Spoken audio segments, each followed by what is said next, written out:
Në një ceremoni solemne, Komisioni Komunal Zgjedhor ndau certifikatat për 23 anëtar të rinj të Këshillit Komunal të Gostivarit, të cilët u zgjodhën në rrethin e parë të zgjedhjeve lokale të mbajtura më 19 tetor. Kryetari i Komisionit Komunal Zgjedhor, Gazmend Jashari, në fjalën e tij pasi uroi këshilltarët e sapo zgjedhur, u bëri thirrje atyre që të jenë zëri i vërtetë i qytetit dhe i qytetarëve të Gostivarit.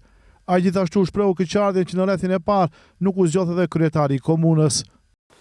Deputetëve të ri komunal nuk e thëmë me qëllim si këshilltar të e thirim të gjithë jemi deputet komunal, ne kemi një kërkesë si qytetar këto, që në të ardhmen punohet për qytetin edhe zëri juaj tjetë zëri i popullit në Gostivar.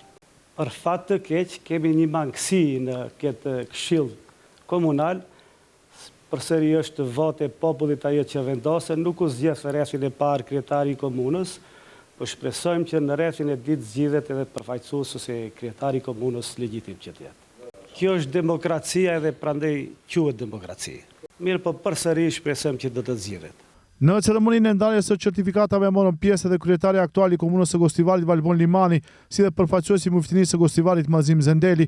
Zendeli në fjalën e tij përshëndet se uroi përbërjen e re të këshillit dhe kërkoi nga këshilltarët që të punojnë me ndershmëri dhe përkushtim për qytetin, duke përfaqësuar drejtësisht çdo banor të Gostivarit.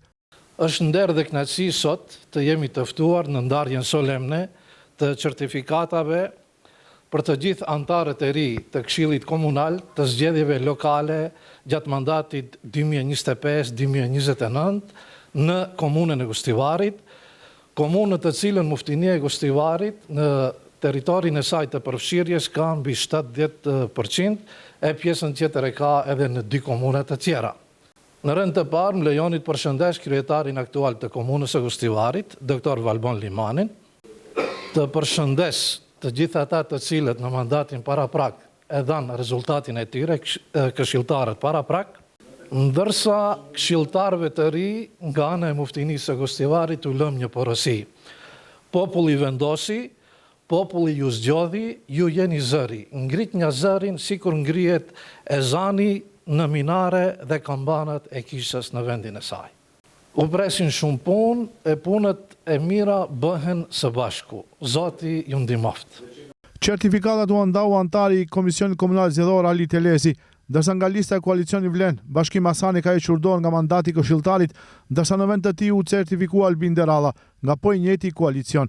Sipas përbërjes së re të Këshillit Komunal të Gostivarit, Alanca Kombëtare për Integrim do të ketë 12 këshilltarë dhe atë Valdet Xhaferi, Sadri Saliu, Qamile Xhelili, Demirali Shaini, Gzim Amzaj, Xharia Lili, Sebajdin Sallaj, Namik Durmishi, Arza Nesimi Bajrami, Arbena Selmani, Shpresim Dairi dhe Fitore Ismani. Nga Vlen, Alusha Lili, Emine Sinani dhe Albin Deralla. Vëmëro do pëmne do të ketë 5 edhe atë Martin Andonovski, Vladimir Nanchevski, Daniela Trpeska, Branko Jonchevski dhe Katerina Bozhinovska. Partia Demokratike Turke do të përfaqësohet me 2 këshilltar, Sherafedin Beba dhe Enes Musti, dhe LSM me këshilltarin e vetëm Bojan Zafirovski. 3 parti politike të tjera që garuan për këshill në Gostivar nuk kanë arritur të fitojnë asnjë mandat. Bëhet fjalë për Të Majtën, Znam dhe Lëvizja për Bashkim Kombëtar të Turqve. Ndryshe, sipas listës zgjedhore, komuna e Gostivarit numëron 82.893 votues në total, kurse të rejtën e tyre të votës në rrethin e parë e shfrytzuan 27.609 qytetar, apo 33.31% e trupit votues me të drejtë vote. Për të arritur censusi, është dashur të votojnë 27.629 votues ose 33.33%. Për shkak të mosarritjes së censusit, procedura për zgjedhjen e kryetarit do të përsëritet, ndërsa data e mbajtjes së zgjedhjeve do të caktohet pas raundit të dytë i cili mbahet këtë të diel, gjithsesi më së vonë 60 ditë pas rrethit të dytë më 2 nëntor.